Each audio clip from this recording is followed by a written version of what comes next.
Je m'interroge ce jour sur la question de la polémique née de la perte de 10 250 hectares de terres agricoles au profit de l'exploitation minière dans ce pays, cas de l'Est Cameroun, et de pratiquement toutes les régions.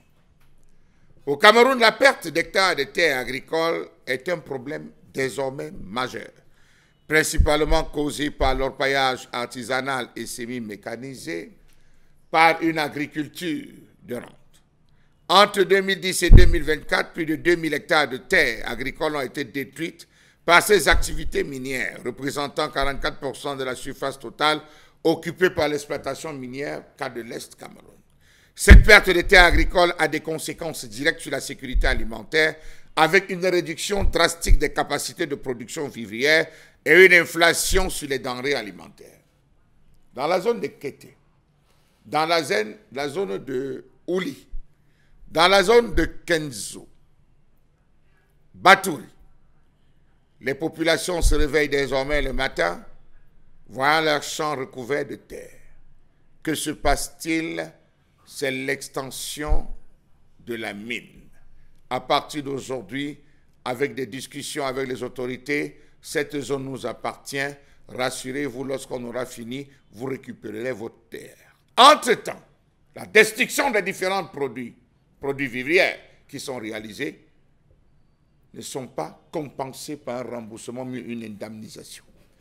L'organisation non gouvernementale Forêt et Développement Rural, FODER, a dévoilé les conclusions de 2 études inédites sur les activités minières qui ont entraîné à ce jour au Cameroun la disparition des milliers d'hectares de terres agricoles et forestières, compromettant désormais la sécurité alimentaire et la préservation de l'environnement.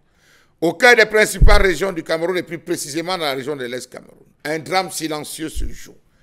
La terre, jadis nourricière, cède peu à peu la place aux pelles et aux dagues, à la culture des produits qui ne serviront à rien à la consommation au Cameroun.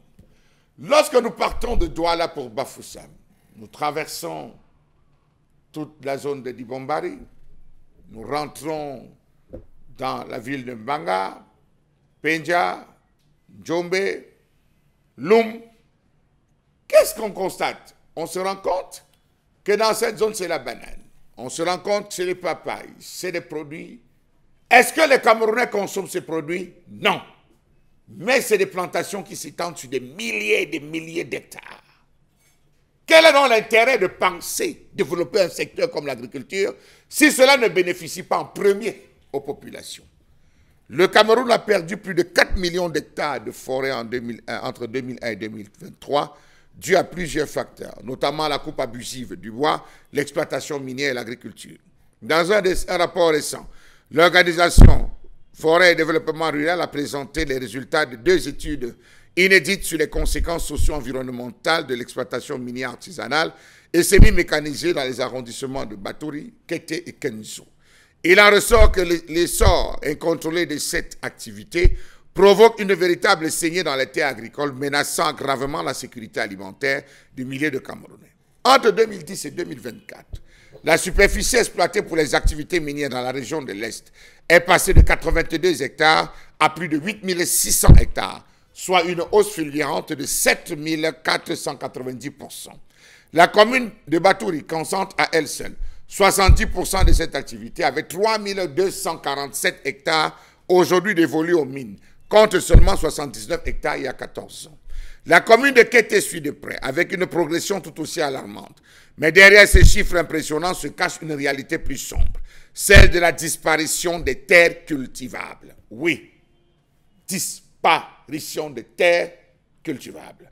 Pour la seule région de l'Est, près de 8 025 hectares de terres agricoles ont été transformés en sites miniers, soit 57% de la surface minière totale. Incroyable, me direz-vous. Incroyable parce que nous avons plusieurs ministères qui sont censés travailler dans le principe de la cohésion de l'action gouvernementale. Que fait le MINADER? Passons. Pour les communautés locales, cela signifie moins de champs de maïs, de manioc, du bananier et davantage de pénurie sur les marchés. Chaque saison, un nouveau site minier prend les champs. On dit aux populations que c'est pour l'or. On dit aux populations que c'est pour le diamant. On dit aux populations que c'est pour l'exploration.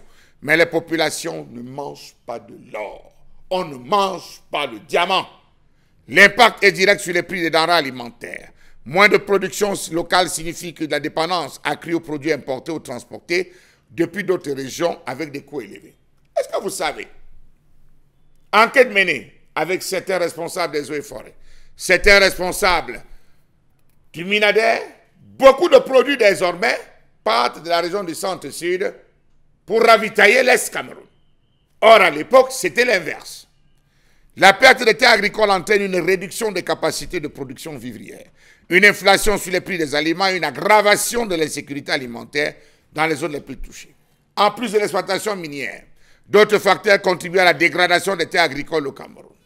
Déforestation, dégradation des sols, utilisation inappropriée des intrants agricoles, utilisation des produits chimiques dans l'exploration et l'exploitation des sites miniers. Faisons un tour dans le sud Cameroun.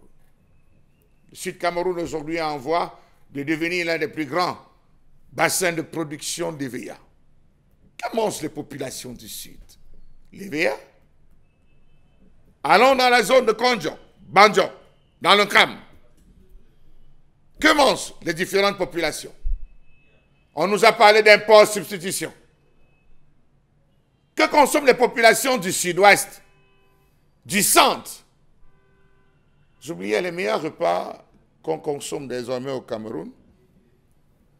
C'est le couscous avec la sauce gombo cacao ou sauce gombo café. Vous avez déjà dégusté ça?